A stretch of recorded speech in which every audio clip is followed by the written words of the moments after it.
Hi guys, how you doing? Whiskey Webb here. Welcome to the Tasting Grove here at Shelter Point Distillery. We're at a little area surrounded by trees. A beautiful spot. We've got barley growing all around us here, and we're not too far from the ocean as well. So I thought I would do my first ever whiskey review at the Tasting Grove, just for a change since the weather's nice.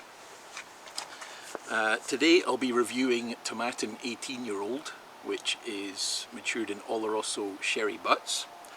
It is 46% alcohol, unchill-filtered, natural colour, so I'm really looking forward to this one. Looks like a good dram, so let's give her a test.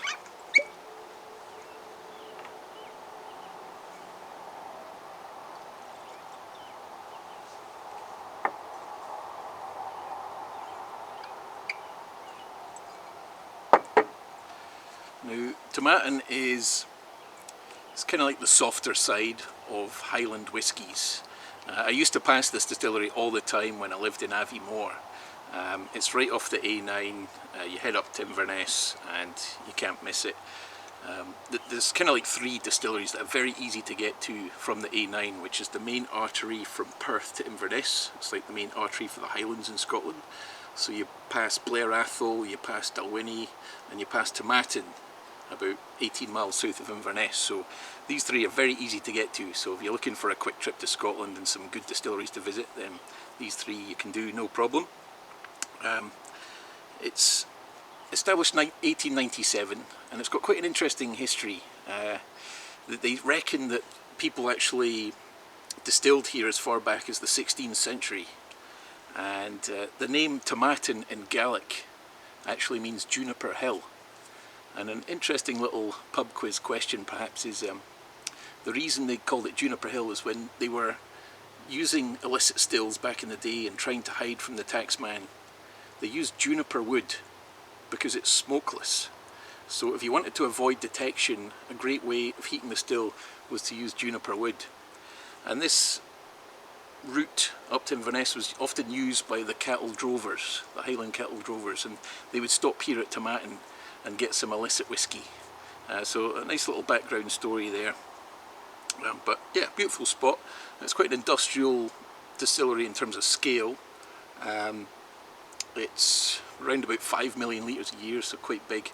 But in 1974 they had 23 stills and it was officially the biggest distillery in Scotland. So it had this meteoric rise between like 1954 and 1974, and then you had like the downturn in the 80s. It actually went bust to about 1984, and then the Japanese brought it in 1986. So it's the first distillery that was wholly owned by the Japanese, which is another interesting fact for you. So let's give it a nose.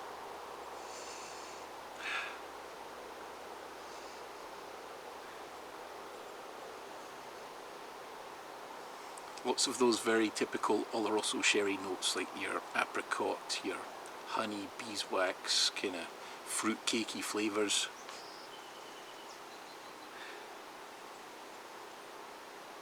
And I would say this is a very well integrated malt. It's soft, it's not overwhelming, it's very approachable, and there's a high degree of complexity in there.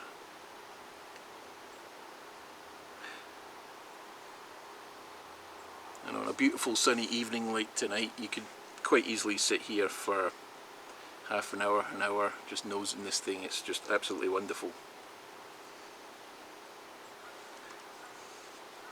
In 2016, Tomatin was named Distillery of the Year in Scotland by the Icons of Whisky, and I think that's good credit to the place, because it was often kind of in the background. A lot of the whisky they made went into blends like Talisman, and most of it was bulk spirit, but now they've really sort of rebranded around 2016 and put more focus on the single malts, and I think that's highly justified. There's some great flavours here.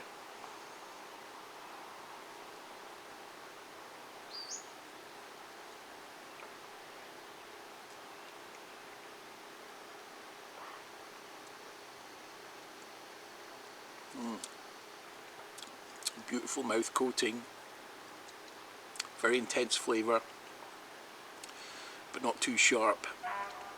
Oh, there's a little horn there. Yeah, this is nice, kind of a bit nutty as well. Dries off a little bit at the end. Finish is quite long, not an incredibly intense finish, but it's there. But I think this is one of those whiskies that if you spend more time with it will open up more and more. Now, I actually opened this a few weeks ago just to let a bit of oxygen get to it before I did the review. Let's try with a little bit of water.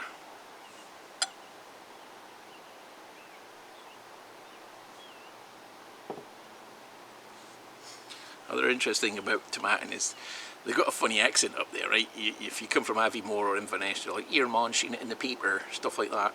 So, most people say Tomatin, but it's probably Tomatin. It's probably more like what the locals would say.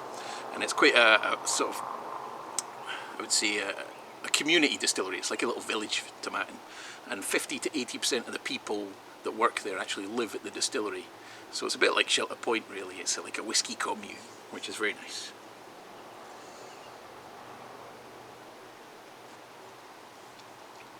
Interestingly, they're one of the few distilleries that have their own cooper as well. They've got 170,000 casks on site, which is quite a huge amount, and that justifies enough to have their own cooper who breaks down barrels, rebuilds them, recharges them. So that's nice as well, and you can tell that in the whiskey. There's no bad Oloroso casks in here. There's no sour sherry notes. This is good quality casks that have made this whiskey.